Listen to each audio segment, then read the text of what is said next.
MPC X versus the MPC Live 2. Today I'm going to give you my top 3 pros and cons for each one of these machines, and I'm also going to tell you why I would buy one over the other. Let's get it. Mini clip.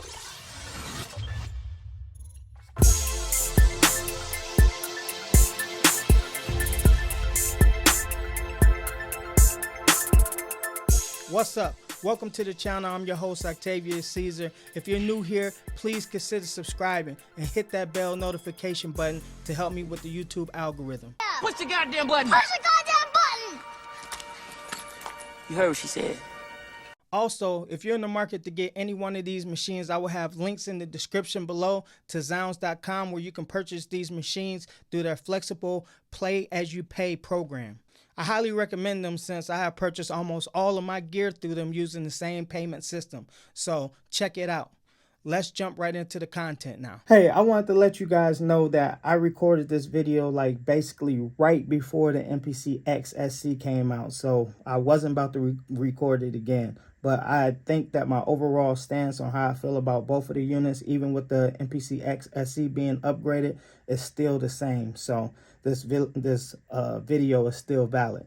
So at this point, there are a lot of videos reviewing the MPC X and the MPC Live 2, giving you the technical specs and overview of the units. I even have some on my channel. But how is it to use them, and what makes one stand out from the other? They both have the same operating system, so in a nutshell, they both can get you to the same results. So why would I buy the MPC X over the MPC Live 2 or vice versa? Both are amazing units, and the Akai brand continues to reach new highs with its software and capabilities, making these standalone units very powerful. Since they are similar with the results they can produce, let's get into the 3 pros that separate these units, starting with the MPC X. The first pro you will automatically see when you look at the X is the way it looks and the build quality.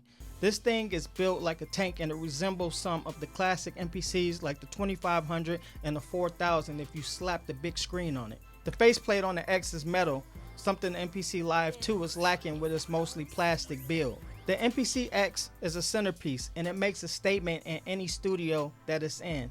People will always notice or point it out when they see it, giving you kind of that cool factor if that matters to you at all. But it's not just about how it looks, it's also the feel. The Q links are smooth when you turn them. The jog wheel feels like classic MPCs to the touch and when you move it around. And the buttons are clicky and tactile. I prefer the buttons on the MPC X over the MPC Live any day. And I really feel like the buttons play a huge part on the way the X feels to me. And there are a lot of buttons, which brings me to my second pro, and that's the functionality. The MPC X was foreign to me at first because I was so used to using the pad shortcuts on the MPC Live 2.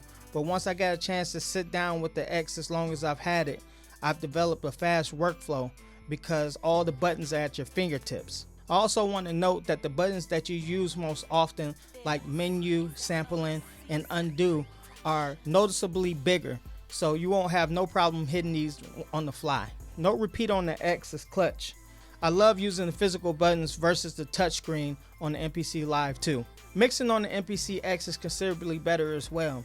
It has 16 Q links, and it maps to all the plug-in parameters or virtual instrument settings, letting you change them really fast. And it's great because you don't have to bank through 4 set of Q links like you do on the MPC Live 2. This thing has a big and small headphone jack with its own dedicated volume control. Furthermore, all the knobs that control volume are either on the top or in the front of the unit, so you don't have to reach in the back to manipulate that. All in all the buttons and the position of the knobs and jacks makes it great for you to create because everything is at a touch of a button.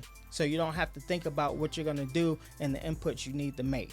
Now, to me, the last thing that separates the X from all the other MPCs is the I/O. Out of all the new gen MPCs, the MPC X has more inputs and outputs than all the other MPCs. I could sit here and tell you about all the inputs and outputs that the MPC X has, but I'm only going to highlight the ones that's exclusive to the X. The MPC X is the only new gen MPC that has 4 stereo outputs.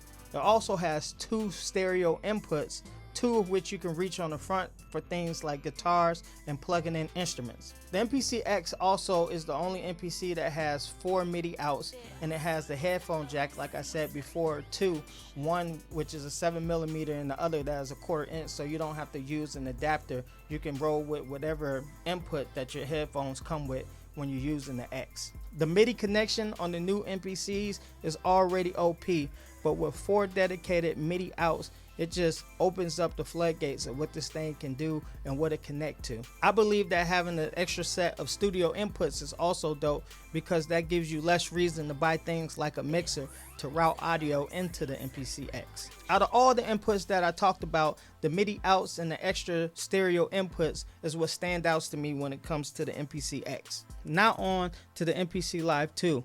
I know the X could be a hard act to follow up, but the MPC Live 2 also has features that make it hard to pass up. The first thing on the MPC Live 2 is the speaker.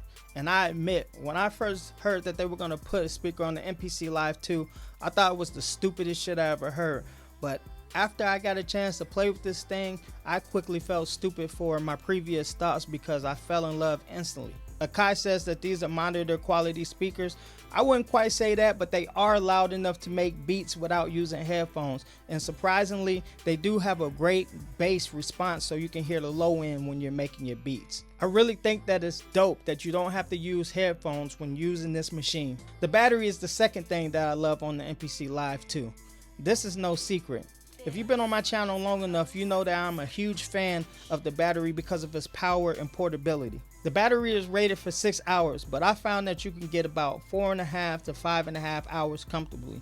This allows you to make music anywhere. You could go to your favorite spot and make music. So how dope is it that I can isolate myself from everyone if I want to and make music without power or headphones, just the unit? To me, this is huge and one of the reasons why I love the MPC Live 2 so much. These two things put together brings me to my third point, and that is portability. Portability is the MPC Live's best feature. I've taken this thing everywhere. I've taken it to Vegas. I've taken it down south to visit my family. I've taken it to the beach, campsites, around campfires, and so many more places. This easily fits in the bag, so you can take it wherever. The inputs and outputs on this thing also isn't lacking, so it's a great machine to take from studio to studio as well. The I/O on the MPC Live 2 is not far off what the X has. It has great capability when it comes to connectivity with other outboard gear and such. And if you're worried about having enough storage or sounds on the MPC Live 2, that is a non-factor as well. Like the X, the MPC Live 2 has an expandable SATA bay that will let you put up to a 2 terabyte hard drive in it, giving you more than enough storage so that you can put as many samples on this thing as you want and create some crazy stuff on the go. All you need is a backpack and this machine and you're off to the races. The MPC Live 2 is amazing, and the speaker and the battery are exclusive. No other MPC has these features except the MPC Live 2. Both of these machines do a lot, but they're not perfect. But in my eyes, the cons are things that you can look over, but I would like to give you my opinion of what the cons are. You guys can decide for yourselves whether you think these are valid pros and cons for you. So with that said, let's get into the cons of the MPC Live 2 first. With the MPC Live 2, they could have put more shortcut buttons on it. They were able to do this with the MPC 1, but the MPC Live 2 is supposed to be a more premium product by the price. The past shortcuts on the MPC Live 2 is not bad, but we all know that having dedicated buttons is better. The other thing I don't like about the MPC Live 2 buttons is that they have like a rubbery coating on them. I'm pretty sure that Akai did this because they felt like people were going to take this thing outside, so they wanted to protect the wear on the buttons. So that is me just kind of nitpicking. But they're definitely not as tactile as the buttons on the MPC X. Number 2, I feel like they could have put at least one mic preamp on the MPC Live 2. Even though the MPCs are audio interface compliant, which means that you can hook up an audio interface to these and use the mic preamps, I still think putting one on the MPC Live 2 would have made it the ultimate portable device for making music. Because like I said earlier, all you would need is just a unit and nothing else. Maybe a microphone and a mic cable. Number 3, more RAM and a better CPU. From the very beginning, I always thought that the MPC should have had more RAM and more CPU power. This would have made an already powerful machine even more powerful and future-proof as well. The CPU isn't bad with a quad-core processor in it, but 6 would be better. I mean, come on, my iPhone 13 has 6 cores in it. So if we can put 6 cores in a phone, we should definitely be able to put 6 cores in the MPC. Now on to the cons of the MPC X. The first con with the MPC X is the same thing that I mentioned with the MPC Live 2. It needs more RAM and CPU power. Now the X is really behind only having 2 gigs of RAM and a dual core processor.